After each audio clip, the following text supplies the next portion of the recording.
নমস্কার বন্ধুরা, লবঙ্গ চ্যানেলে আপনাদের স্বাগতম।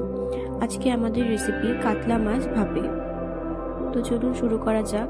প্রথমে একটি পাটায় বেশ অনেকটা পরিমাণ কালো সর্ষে এবং আপনারা যেরকম ঝাল পছন্দ করেন সেই হিসেবে সবুজ লঙ্কা নিয়ে বাটতে হবে। একদম মিহি করে বাটবেন।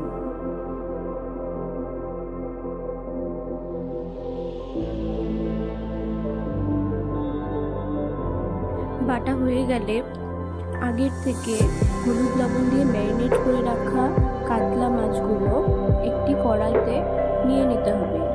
আপনারা যে পাত্রে রান্না করবেন সেই পাত্রেই নিয়ে নেবেন।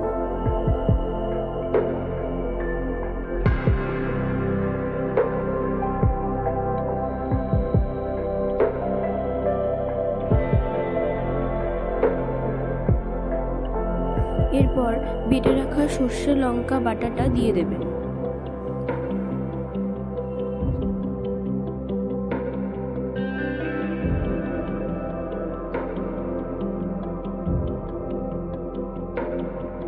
তারপর বেশ অনেকটা পরিমাণ সর্ষের তেল এবং পরিমাণ মতো লবণ দিয়ে ভালো করে মাছটাকে মাখিয়ে নেবেন।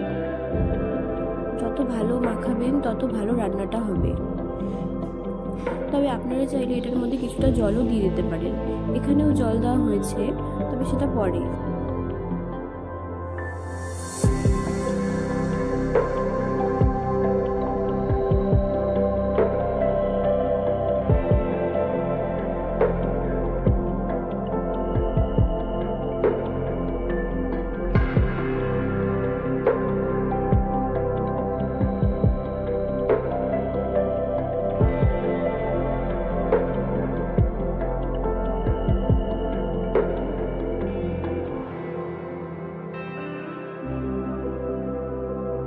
ভালো করে মাখানো হয়ে গেলে তারপর বেশ কয়েকটা কাঁচা লঙ্কা ও আবার অল্প একটু সরষের তেল দিয়ে কড়া হোক বা যে পাত্রে আপনারা মাছটাকে ম্যারিনেট করেছেন সেই পাত্রটাকে গ্যাসে বসিয়ে দিতে হবে।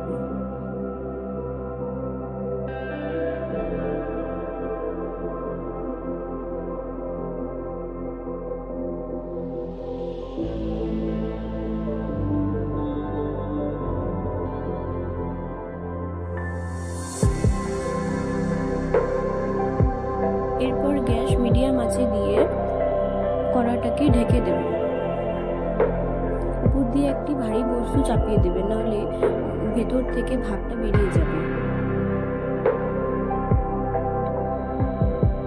বেশ অনেকটা সময় পর ঢাকা খুলে দেখবেন মাছগুলো কিরকম অবস্থায় আছে।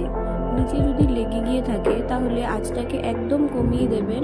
তারপর একটু নাড়াচাড়া করবেন কড়াটাকে, তাহলেই মাছগুলো ধীরে ধীরে ছেড়ে যাবে।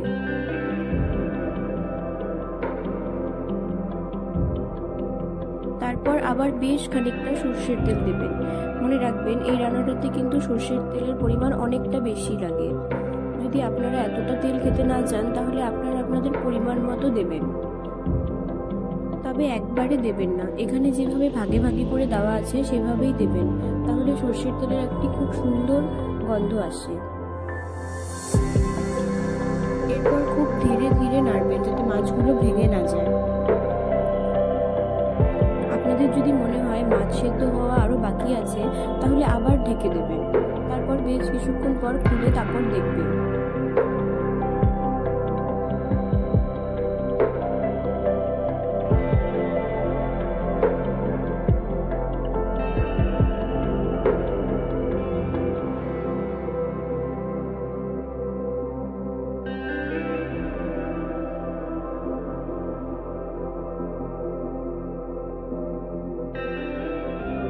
ব্যাস, মাছ সেদ্ধ হয়ে গেলেই আমাদের রান্না কমপ্লিট। তারপর আস্তে আস্তে মাছগুলোকে অন্য পাত্রে নামিয়ে নেবেন। আপনাদের যদি আমাদের ভিডিওটি ভালো লেগে থাকে তাহলে লবঙ্গ পেজ আর লবঙ্গ চ্যানেলে ফলো করবেন এবং সাবস্ক্রাইব করবেন।